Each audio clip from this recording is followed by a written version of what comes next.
Let's go to the Times Sport back page. Spurs and Defoe broke agent rules. FA did not investigate deal allegations in 2010. Riath, a story by Matt Lawton, chief sports correspondent. This goes back a long way. What can you tell us about this one from what you've seen?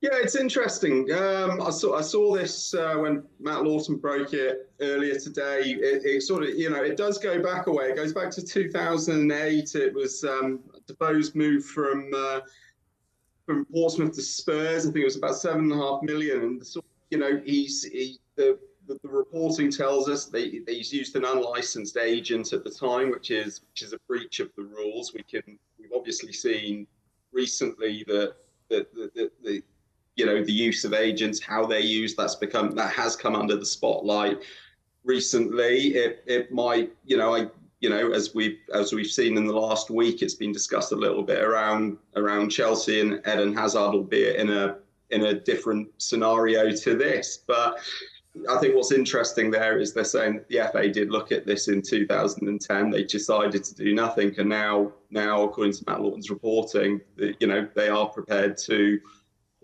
look into this again, and they're going to review the case and see if there's a case to answer.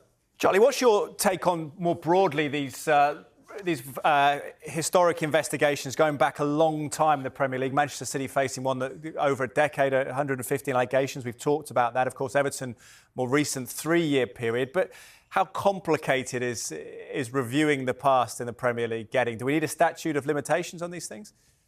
Well, it is difficult. I mean, obviously, the FA and the Premier League are able to go back in time.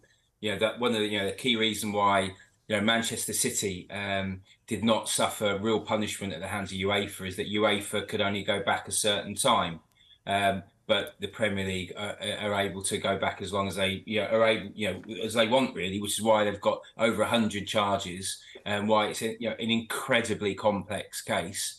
And it's going to continue to take a long time, probably a couple of years, and it's going to cost many millions in lawyer, in terms of lawyers' fees. Particularly City are prepared to spend an awful lot of money, and as has been reported, they could be in deep trouble. Obviously, this is a slightly different case, the one with Jermain Defoe and the allegation that Daniel Levy paid £1 million to an unlicensed agent.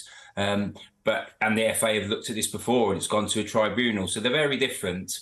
But equally, the FA and the Premier League, and of course the EFL, do have a duty to have a look at all these type of stories, even though it is very time consuming. Yeah, absolutely. Just to confirm, it centres on Defoe's move from White Hart Lane, Tottenham, to Portsmouth in January 2008. Player, of course, moved between the clubs in both directions, but Defoe from Tottenham to Portsmouth in January 2008.